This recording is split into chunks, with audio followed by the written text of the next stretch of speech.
Hey everybody, happy midweek. Hope you guys are having a good one. You know, one of the things you're going to have to get better at, it's 2020. I mean, I dare you to turn on the news. All of us are aware of what's going on. We got a health crisis and a pandemic. We got all the fear and uncertainty around that. But we also have this giant civil rights unrest, right? And it's happening not just in the country of origin, but it's swept the entire world.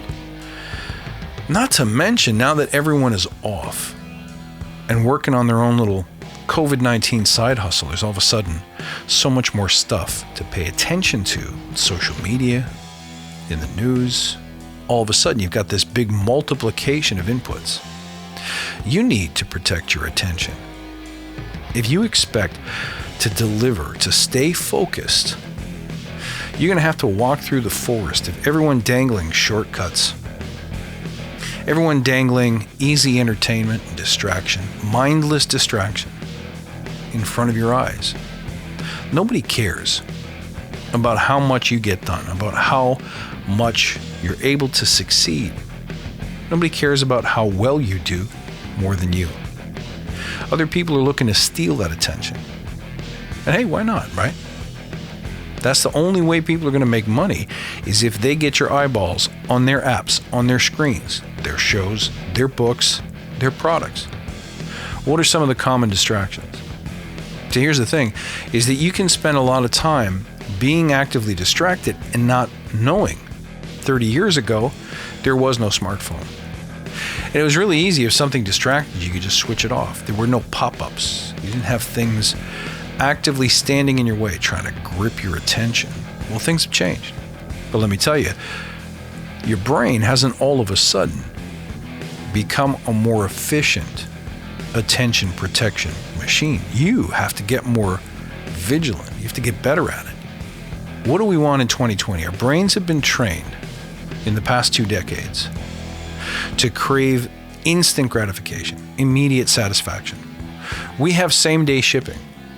When I was a young man, I would order the latest Star Wars. They were like these special offers. And it would say right on it, we'll take up to 6 to 8 weeks for delivery. International orders will take longer. By the time you got something, you'd forgotten you'd ordered it. And if you're a kid, by the time you received something, you were no longer a kid. You didn't want the toy anymore. So we're used to immediate, instant gratification. We're addicted to it. So the more things that we have in front of us that give us that dopamine hit, that rush, feeding the demon, the happier we are. The other thing is that grabs for our attention are more frequent than they used to be. You know, there'd be commercials every 8 to 10 minutes in the middle of the news. They would interrupt your favorite TV programs only once or twice per half hour. But now, marketing's all over the place. If you watch a news show on television, there's more news at the bottom and there's marketing all up the sides and the top. We're constantly bombarded with messaging. Now, the other thing that we're guilty of, like I said before, is that we love to feel good. All of these distractions promise, explicitly or implicitly, to make us feel better, to relieve the pain, to take away the loneliness, to take away the suffering, to end our struggle, our search. Do they deliver? Most often not. And if they do it in a junk food kind of way. It's toxins, it's poison for the soul. Now, how do you think this conditions your mind to work, to achieve? Because for all of these gadgets and all these things and all these distractions, we're not happier. Once again, turn on the news and look at who we are. Look at who we have become. So you need to protect your attention. And how do you do that? It's not easy. Years ago, I shut the news off. I check in once a day. I have a digest. Another thing I had to do is go a little bit off grid. I have tracking blockers and privacy protection, cookie blockers, all those things, because I don't want to be found. I don't want people to know things about me so they can market to me better. Turn it all off. I've abandoned most social media, knowing that the things that I post end up being the product. I'm not interested in that. But I'm also not interested in the latest and greatest disease, which I call fighting with strangers on Facebook. Sitting around trying to prove yourself right is a 150% complete waste of time.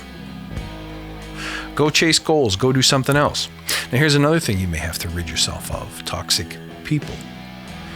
If you're the average of the 5 people you spend the most time with, who are you spending time with? What does your network look like? Who are your people? Who's your tribe? Do you have somebody watching your back, making you accountable for your own success, for your own results, helping you stay disciplined, helping you stay focused, helping you stay positive? If you have those things, you're among the few. You're among the fortunate. But if you're like most people, you probably have a network of people who are telling you why you're crazy, why you can't do what you want to do, why you're wrong to dream the way you dream, why you should wait, or why you should consider the risks. Think twice. Be careful. Don't do that. I wouldn't do that. Well, let me ask you a question. Do those people have the things that you truly want? Because if they don't, you should never take advice or input or criticism from people who are not living a life similar to the one that you desire. That's a bad idea. They have no experience to offer. They have no guidance to give. In fact, all they're bringing you is their fear. Fear that you'll exceed them, fear that you'll abandon them, fear that you'll get where you're going first, fear that their deepest desires may never come to pass. Well, that's a sad place to be, but don't let them keep you there. Don't let them drag you down. If I think about the times where I've had ambition and I had a goal and I failed to achieve it, it's because I failed to protect my attention. I let things get to me: people, distractions, marketing, bad news. I allowed it in. That's a choice. Make a different choice. Today, if you're serious about achieving something in your Agile team, as an Agile leader, as an entrepreneur, as a practitioner, hey, even as a developer or a tester, protect your attention. When I talk about doing focused work, I mean putting the blinders on, closing the shutters, popping in some noise-canceling headphones for 20 to 25 minutes, and rock your result. You can come up for air after the 25 minutes are over. Stretch, commune, socialize, whatever you got to do. But if you don't protect those precious 25 minutes, at least 2-3 times a day, you're not going to get very far. Something to think about, guys. How do you protect your attention? Reach out and let me know. You can find me at badassagile.com or on Twitter at badass_agile and on Instagram at badassagile. Don't forget to join the Facebook Badass Agile Listener Lounge. Links are in the show notes. I'll see you soon, and until then, stay badass.